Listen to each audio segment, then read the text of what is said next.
Hello students, तो आज हम डिस्कस करने जा रहे हैं एक्सरसाइज 2 वेव्स क्लास 11 फिजिक्स का शीट डिस्कशन, जिसमें हम क्वेश्चन डिस्कस करेंगे। Question number 1, 2, 4, 5, 7, 11, 13, 17, 19 and 20। ये क्वेश्चन एक एक करके डिस्कस करेंगे। ये सारे मल्टीपल चॉइस क्वेश्चंस हैं with more than one answer correct. तो जैसे फर्स्ट क्वेश्चन क्या लिखा है, फर्स्ट क्वेश्चन है a sound wave of frequency F travels horizontally to the right. ठीक है, ये एक साउंड फ्रीक्वेंसी एमिट कर रहा है कितने की, एफ की, टुवर्ड्स राइट। ठीक है, ये एमिट कर रहा है। It is reflected from a large, ठीक है, ये एक वर्टिकल प्लेन सरफेस है ना, large vertical plane surface moving to the left with speed v। ये सरफेस लेफ्ट की तरफ कितने स्पीड से मूव कर रहा है, v स्पीड से। The speed of sound in the medium is c ना, यहाँ पे साउंड की स्पीड c है।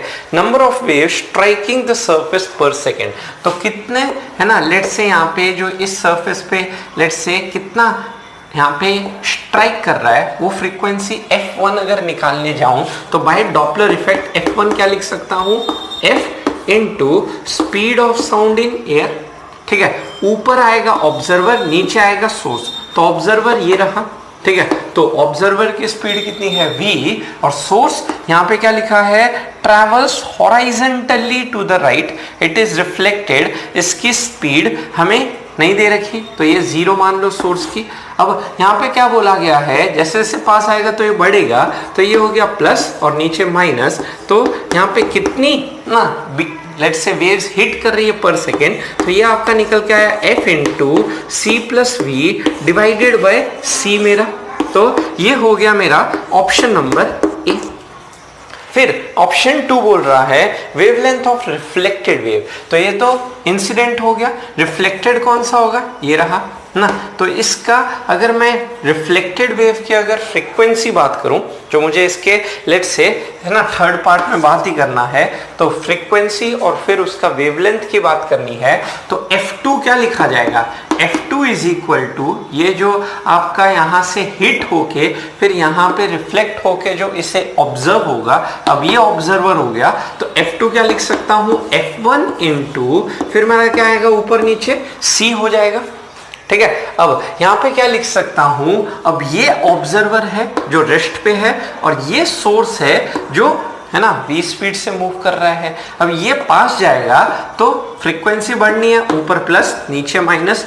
f1 की वैल्यू उठा के रख दो, तो f1 कितना आपका, f1 है f into C plus V divided by C into ये रहा आपका c by C minus V. तो C से C कैंसिल होता है, ये आपका हो गया F into C plus V divided by C minus V. ठीक है, which is your option number C। तो C ऑप्शन भी आ गया।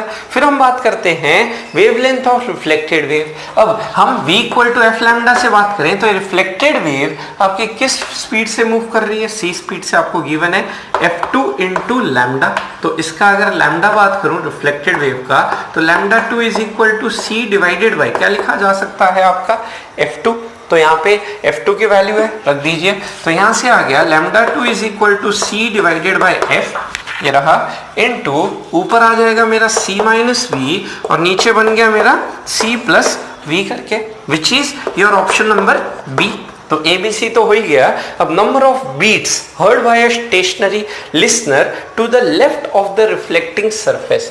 ठीक है, अगर ये कोई एक स्टेशनरी लिसनर है तो इसको कितना बीट फ्रीक्वेंसी सुनाई देगा।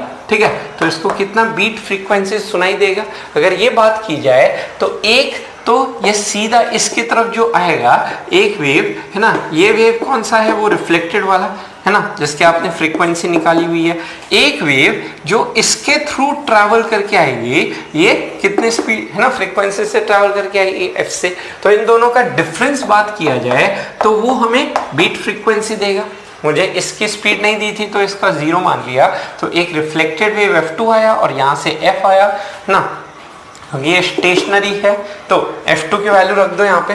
f2 कितना है आपका, f2 है f into C plus V divided by C minus V minus F करके, तो यहाँ पे हुआ F C plus F V minus F C plus F V करके आया, डिवाइडेड बाय डिनोमिनेटर में c minus V, F C cancel, this is 2f into V divided by c minus we.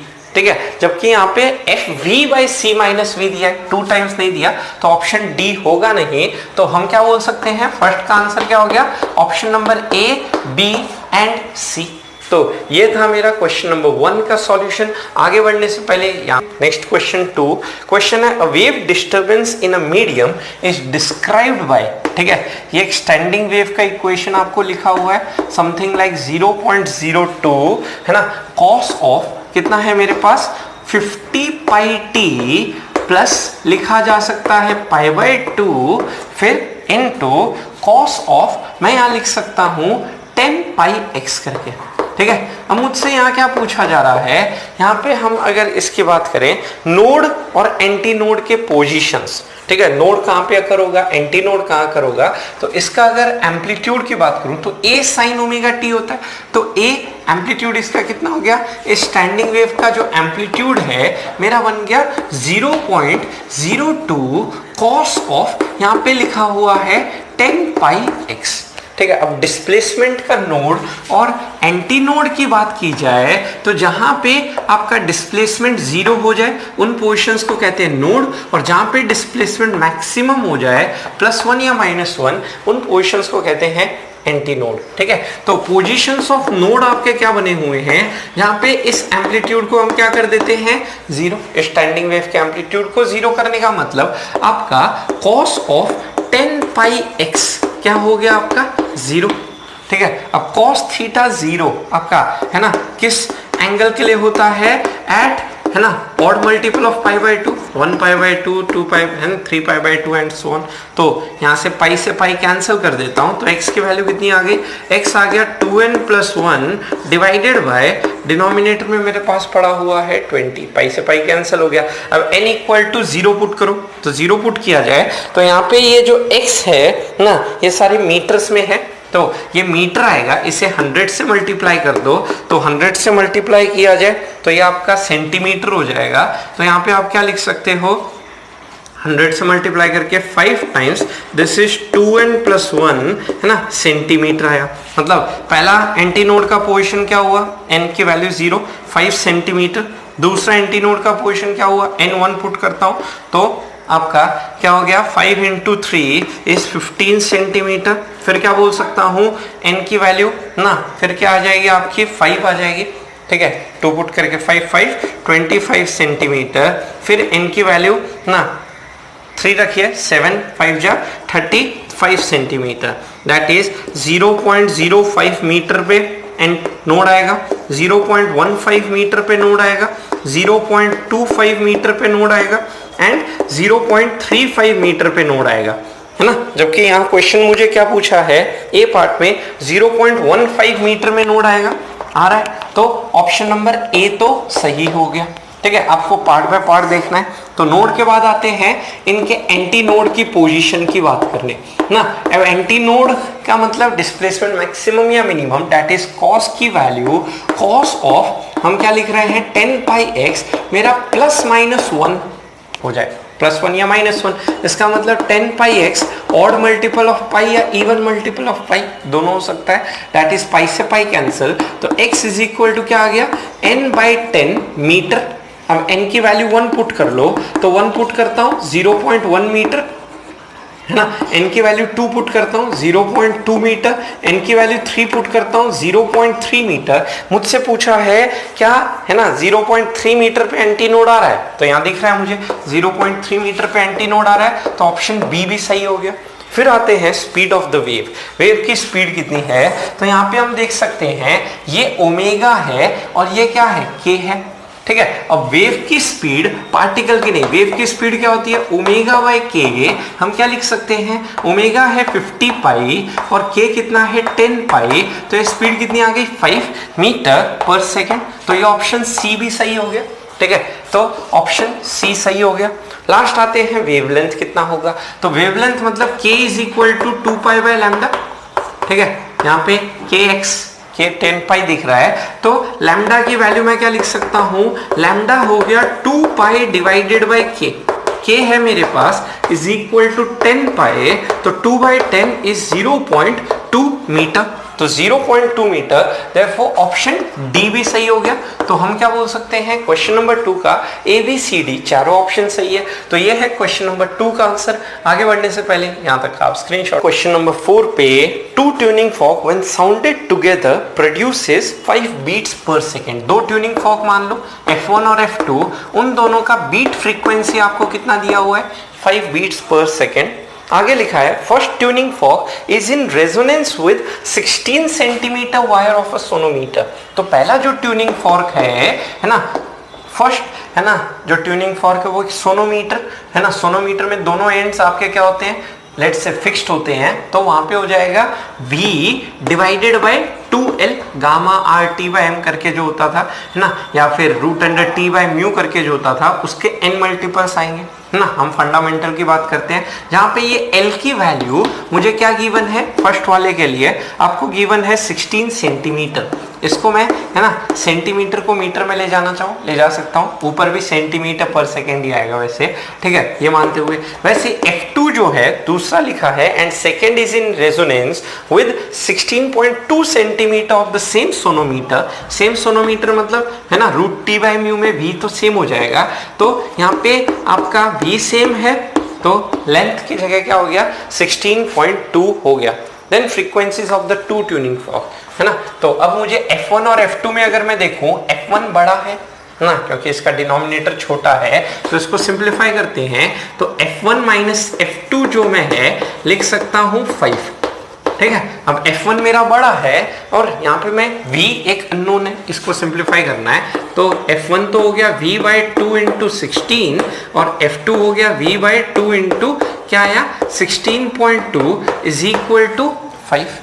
LCM लीजिए, इसे simplify कीजिए, तो V by 2 common, यहाँ पे हो गया 16.2 minus 16 divided by 16 into 16.2 is equal to क्या है अपना 5। ये हो जाएगा 0.2 2.1 हुआ, 0.1 यहाँ नीचे आ गया 16 इंटू है ना आपका 162, तो दिस इज 5 इंटू 16 इंटू 162, ये आ गया V। अब F1 या F2 में कोई एक आ जाए तो मेरा काम हो जाएगा, तो मैं इस V की वैल्यू यहाँ रख देता हूँ F2 में, ठीक है। तो F2 में रख दूं ताकि ये 162 कैंसिल हो जाए सीधा, तो ये V डिवाइडेड बाय 2 इंटू 16.2, ये मेरा क्या आया, V की वैल्यू ये रही, दैट इज 5 इंटू 16 इंटू 162 और डिनोमिनेटर में है 2 इंटू 16.2, 16.2 इसे 10 से काटा और यहाँ पे लिख सकता हूँ दिस इज 2 इंटू 8, तो 8 5 जा 40 and 40 into 100 is 400 hertz. F2 तो आ गया 400 हर्ट्ज।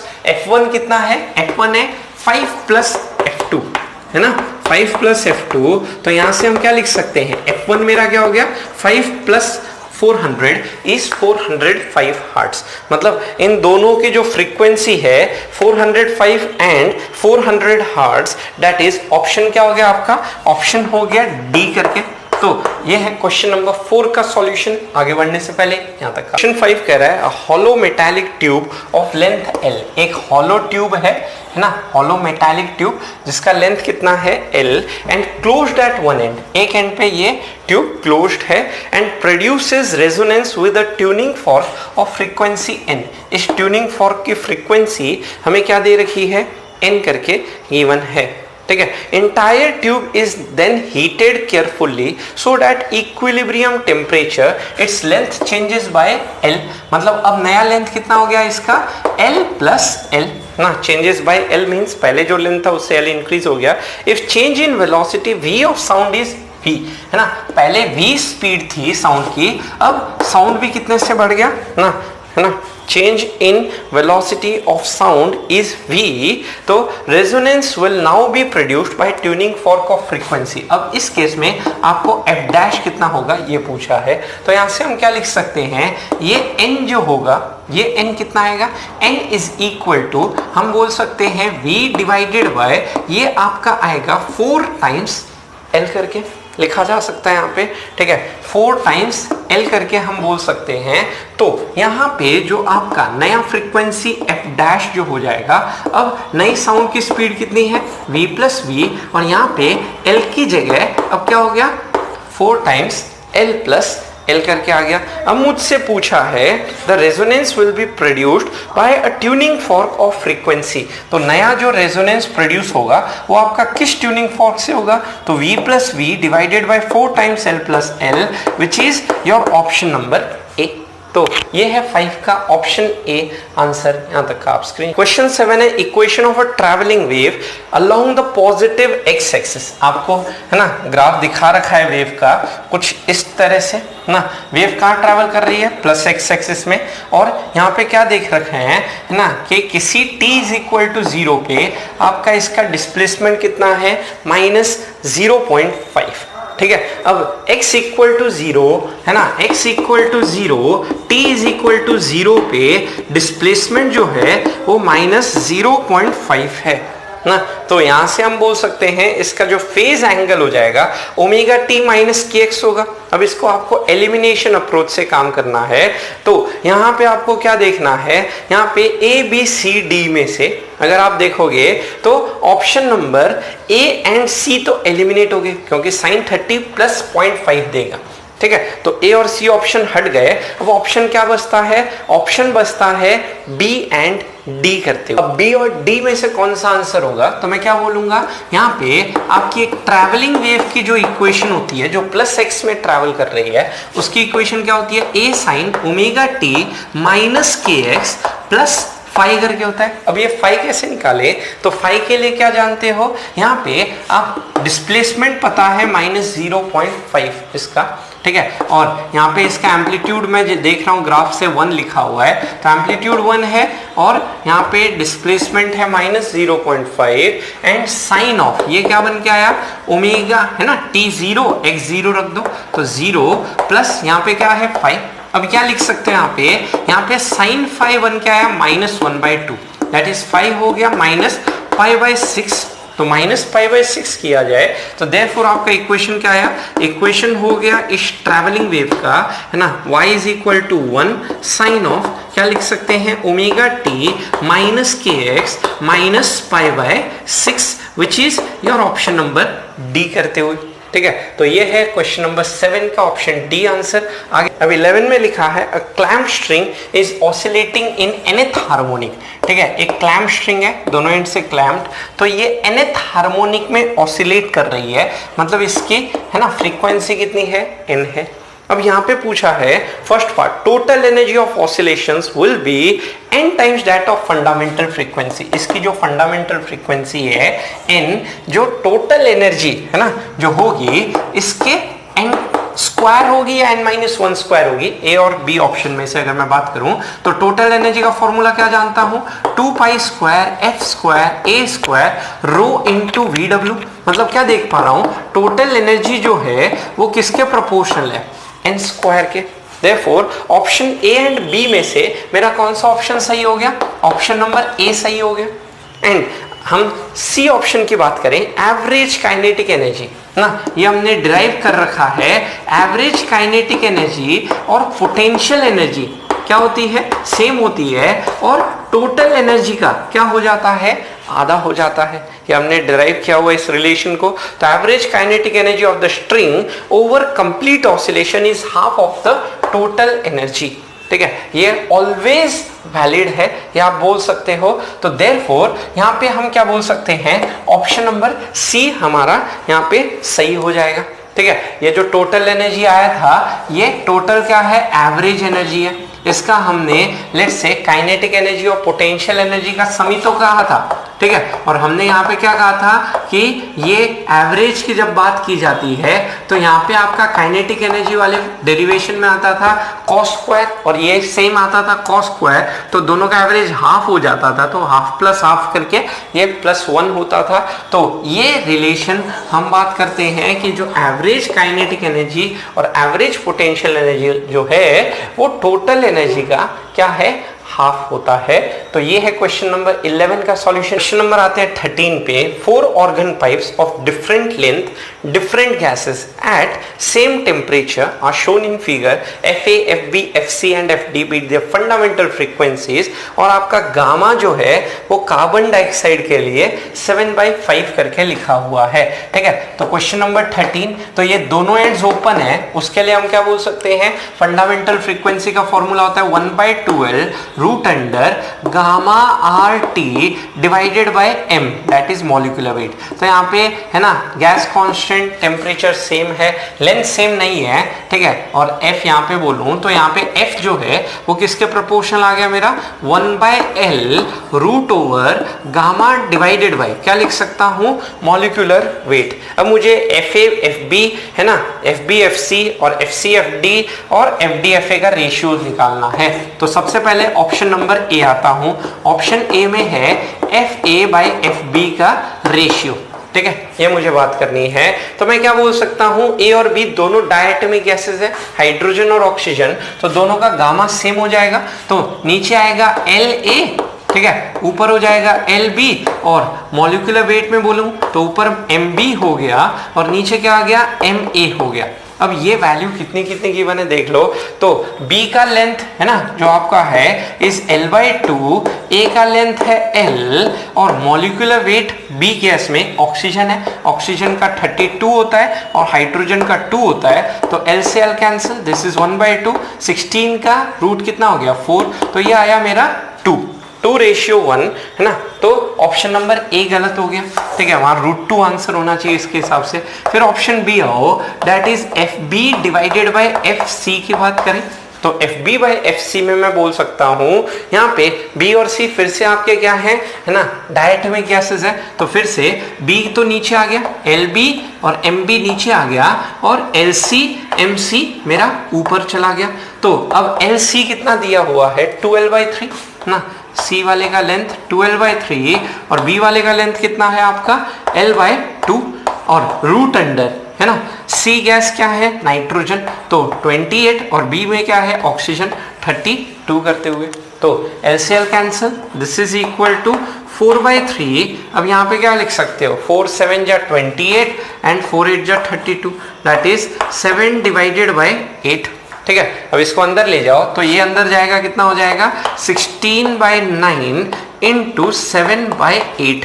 ठीक है, ये क्या हुआ, 8 2 जा 14/9 आया मेरा, है ना, रूट ओवर 14/9। ठीक है, तो 72 को अगर मैं कैंसिल करने जाऊं तो ये क्या हो जाएगा, 4 से कैंसिल करते हैं तो 4 आपका हो जाएगा ऊपर, लेट्स से कितना हो जाता है ना, 4 1 जा 4 ना, फिर 18 डिवाइडेड बाय 7, जबकि यहाँ पे 14/9 है। ऑप्शन बी भी गलत हो गया। फिर ऑप्शन आते हैं सी पे बात करने, दैट इज FC/FD के रेशियो की बात करते हैं। तो यहाँ पे सी और डी में एक नाइट्रोजन, एक कार्बन डाइऑक्साइड, एक डायटोमिक है, एक पॉलीएटॉमिक गैस है, तो गामा सभी का अलग हो जाएगा। तो यहाँ पे पहला चीज हम क्या लिखेंगे, गामा C/गामा D।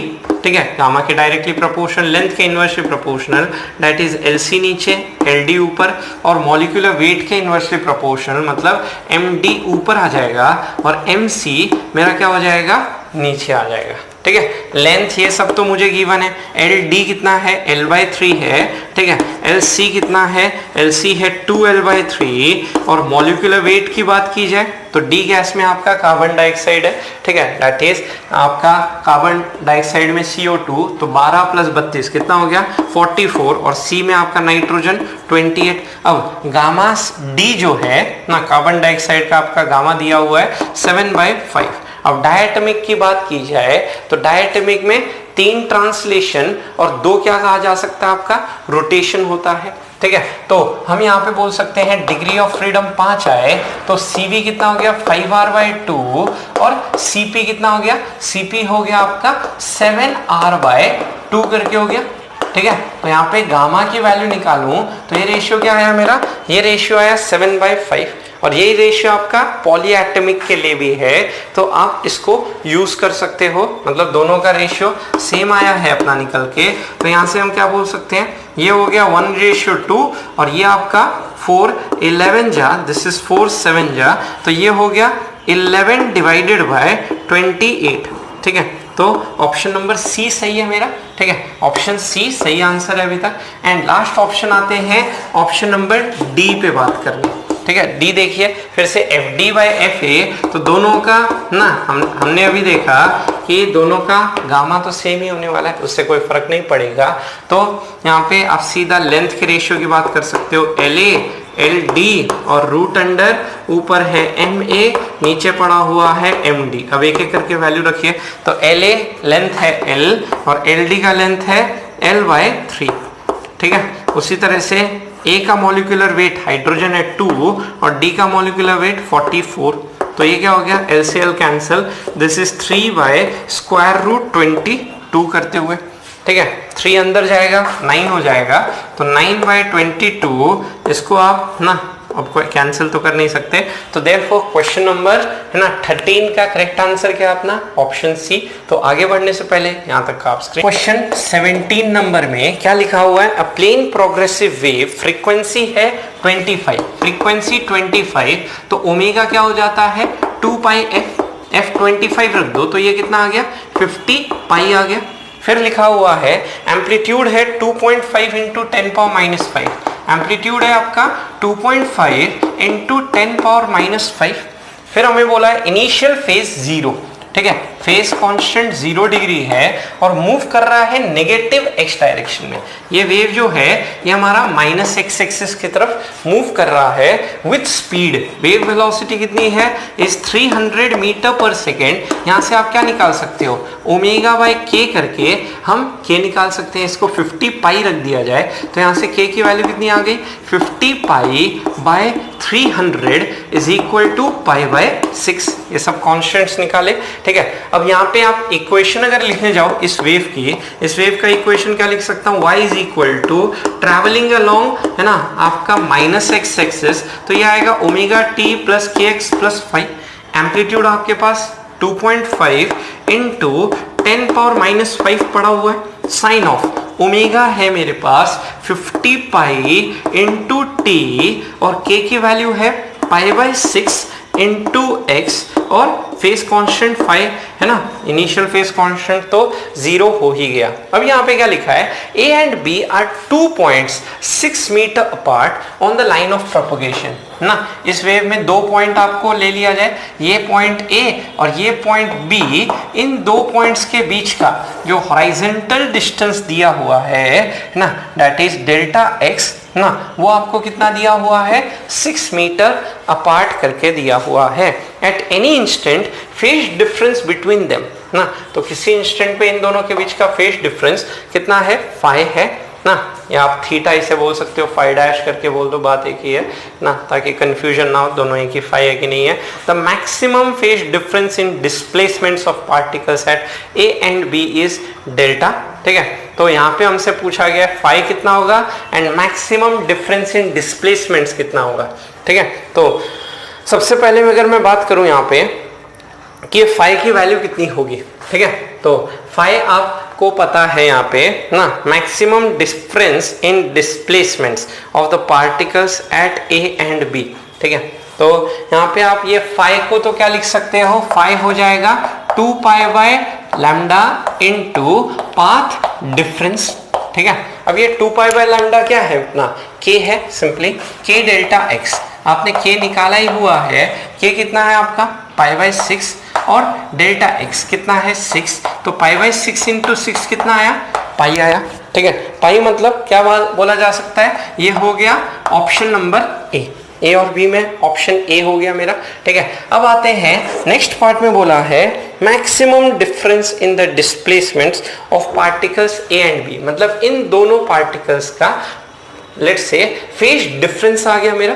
ठीक है, एक है ना 0 पे है तो एक क्या है 5 पे है ना, तो यहाँ पे हम क्या बोल सकते हैं, इसके करेस्पॉन्डिंग जो y में है ना, जो y में आपका डिफरेंस आएगा वो कितना आएगा, तो y1 अगर मैं लिखूं तो ये है a साइन ऑफ, क्या लिखा हुआ है a साइन ऑफ आपका है, यहाँ पे हम बोल सकते हैं ओमेगा t है ना प्लस kx प्लस 0, तो दूसरे का आपको लिखा हुआ है ए सेम ए है इनटू साइन ऑफ क्या लिखा है omega T plus K x, और यहाँ पे इन दोनों का जो फेज डिफरेंस है वो हमारे पास पाई करके गिवन है। तो इनका अगर यहाँ पे हम फेज डिफरेंस मतलब ये है ना पार्टिकल का डिस्प्लेसमेंट निकाले मैक्सिमम डिस्प्लेसमेंट, तो इसको इससे सबट्रैक्ट करोगे y2 माइनस y1। अब हम क्या बोल सकते हैं कि यहाँ पे मैक्सिमम कितना हो सकता है, तो साइन है ना 180 प्लस थीटा क्या हो जाएगा माइनस साइन थीटा हो गया, आप जानते हो, ठीक है। थर्ड क्वाड्रेंट में गया तो इसका अगर मैं बात करूं ये आएगा प्लस है ना मैग्नीट्यूड वाइज आप इनका डिफरेंस निकालिए तो -2a साइन ऑफ क्या है omega T plus K x. अब इसका मैक्सिमम वैल्यू कितना होगा, तो साइन का मैक्सिमम वैल्यू 1 हो जाता है, तो इसका मैक्सिमम मैग्नीट्यूड वाइज लिख सकते हैं 2a, और a की वैल्यू कितनी है 2.5, तो 2 इंटू 2.5 क्या बना हुआ है 5 into 10⁻⁵ metre, which is option number D. इसी को उसने क्या लिखा हुआ है डेल्टा करके लिखा हुआ है, ठीक है। तो ऑप्शन हमारा A and D is the correct answer. तो 17 का ऑप्शन ए एंड डी हमारा करेक्ट हो जाता है। तो ये है आपका 17 का सॉल्यूशन। आगे बढ़ने से पहले क्वेश्चन नंबर आते हैं 19 पे। When an organ pipe resonates in its fundamental mode, ठीक है, at the centre of the pipe pressure और डिस्प्लेसमेंट की बात की जा रही है, ठीक है। तो ओपन मतलब बोथ हैंड से ओपन। अब हम क्या कह सकते हैं बोथ हैंड से ओपन, आपका जो डिस्प्लेसमेंट वाइज अगर मैं बोलूं तो डिस्प्लेसमेंट का एंटी नोड हो जाता है, और बीच में सेंटर पे अगर बात की जाए तो सेंटर पे क्या होता है नोड होता है। तो डिस्प्लेसमेंट सेंस में मतलब गैस मॉलिक्यूल्स क्या होंगे एट रेस्ट होंगे, ठीक है। ऑप्शन ए एंड बी में मैक्सिमम एम्पलीट्यूड तो होगा नहीं, तो कुछ ऐसे होगा डिस्प्लेसमेंट सेंस में इसका, है ना। और अगर हम प्रेशर सेंस में बोले तो हम क्या बोलते हैं कि है ना डिस्प्लेसमेंट का anti node is equal to pressure का क्या बना हुआ है आपका नोड करके बना हुआ है, ठीक है। तो यहाँ पे एंड पे तो नोड होगा और बीच में प्रेशर का क्या बनेगा एंटी नोड। मतलब हम बोल सकते हैं आपका प्रेशर सेंस में मैक्सिमम प्रेशर वेरिएशन हो जाएगा। तो ऑप्शन नंबर सी और डी में प्रेशर गैस का कांस्टेंट होगा नहीं, pressure of the gas undergoes maximum variation. तो option number B and D हमारा सही हो जाएगा। तो 19 का ऑप्शन बी एंड डी सही है। बट 20 पे तो लिखा है sounds from two identical sources S1 and S2 reach a point P, ठीक है। तो दो सोर्सेस हैं S1 और S2 से इस पॉइंट P पे साउंड्स आ रहे हैं। When the sounds reach directly and in same phase, तो यहाँ से एक साउंड आ रहा है, यहाँ से एक साउंड आ रहा है। जब ये डायरेक्टली आएगा तो यहाँ पॉइंट पे इंटेंसिटी क्या हो जाएगा I0 हो जाएगा।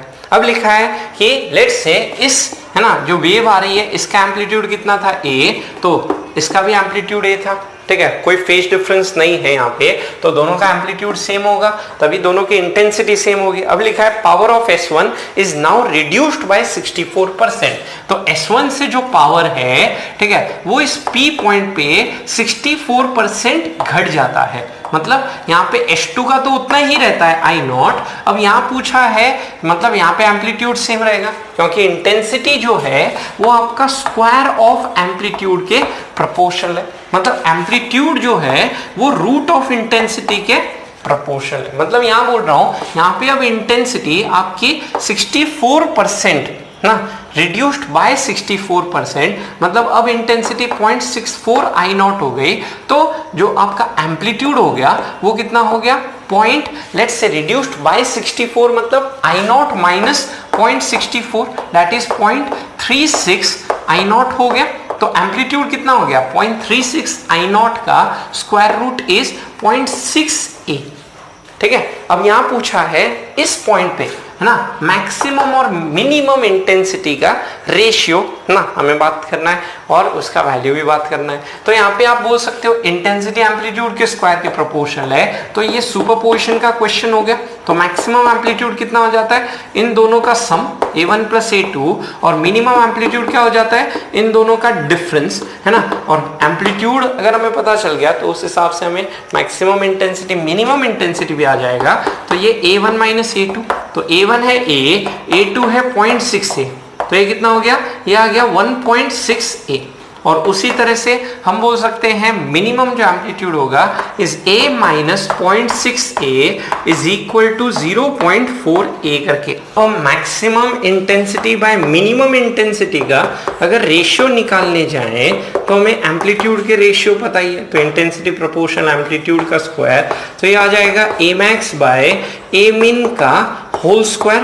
अब मैक्सिमम a max कितना है 1.6a, ठीक है, और मिनिमम कितना है 0.4a, तो ये कितना हुआ इसका स्क्वायर विच इज 4 का स्क्वायर। 4 का square is 16:1, option number C आ गया, ठीक है। अब मैक्सिमम और मिनिमम एम्पलीट्यूड कितना होगा, तो ये जो I नॉट है, ठीक है, I नॉट ये क्या है, दोनों का एम्पलीट्यूड अगर सेम है तो I नॉट का फॉर्मूला क्या होता है, इसका इंटेंसिटी अगर I1 है ना और इसका भी सेम I होगा तो I प्लस है ना 2 रूट अंडर I क्या लिख सकता हूँ, कॉस ऑफ सेम फेज बोला था, तो ये आया I प्लस है ना that is 2I plus 2I, ये क्या हो गया 4I है ना, और I जो है वो a स्क्वायर के प्रोपोर्शनल है। यहाँ पे हम बोल सकते हैं, हमने देखा था I a स्क्वायर के प्रोपोर्शनल, तो ये है ना I की जगह हम क्या लिख सकते हैं, यहाँ पे आपका 4 टाइम्स a स्क्वायर करके लिख सकते हैं, तो ये हो गया I नॉट जो है वो आपका 4a स्क्वायर है। अब एम्पलीट्यूड अगर इतना हो गया तो अब मैक्सिमम इंटेंसिटी और मिनिमम इंटेंसिटी कितनी हो जाएगी ये बात करते हैं। तो मैक्सिमम इंटेंसिटी जो है वो 1.6a का स्क्वायर हो गया। 1.6a का स्क्वायर जो है वो कितना हो गया आपका, वो हो गया 2 है ना, इसको ऐसे लिख दो 1.6 इंटू 1.6a स्क्वायर, और a स्क्वायर को I नॉट बाई 4 लिख दो, ठीक है, I not by 4 into 1.6 into 1.6, ये क्या बन के आएगा मेरे पास, इसको अगर मैं सिंप्लीफाई करूं तो 0.4 इंटू 1.6 ये हो गया 0.64 I नॉट। तो ये तो ऑप्शन नंबर ए हो गया। अब ऑप्शन नंबर आते हैं मिनिमम इंटेंसिटी की बात करने, ठीक है, तो मिनिमम इंटेंसिटी क्या हो जाएगा, is equal to minimum amplitude का स्क्वायर दैट इज 0.4 का a स्क्वायर। इसको आप क्या लिख सकते हो, इसको आप लिख सकते हो 0.4 इंटू 0.4 को 4/10 a स्क्वायर, इस 4a स्क्वायर को तो I नॉट लिख दिया जाए, ये हो गया 0.04 I नॉट करके। तो ऑप्शन नंबर बी तो ये है ही नहीं, ठीक है, तो हमारा ऑप्शन हो गया ए एंड सी, तो 20 का ऑप्शन नंबर हो गया ए एंड सी। अब आपका नेक्स्ट जो डिस्कशन होगा वो पूरा एक्सरसाइज 3 होगा, आराम से बनाइए, एक एक टॉपिक पढ़िए, वीडियो आपको मिल जाएंगे। तो आज के लिए इतना ही, अगले वीडियोस में मिलते हैं नए क्वेश्चंस के साथ। तो होप आपको समझ आया, कुछ नहीं समझ आया कमेंट सेक्शन में अपने डाउट्स पूछ सकते हो। सब्सक्राइब कीजिए आयोटा इंस्टीट्यूट चैनल को और प्रेस कीजिए बेल आइकन को ताकि आपको मिल सके हमारा लेटेस्ट वीडियो सबसे पहले, और ये बिल्कुल फ्री है।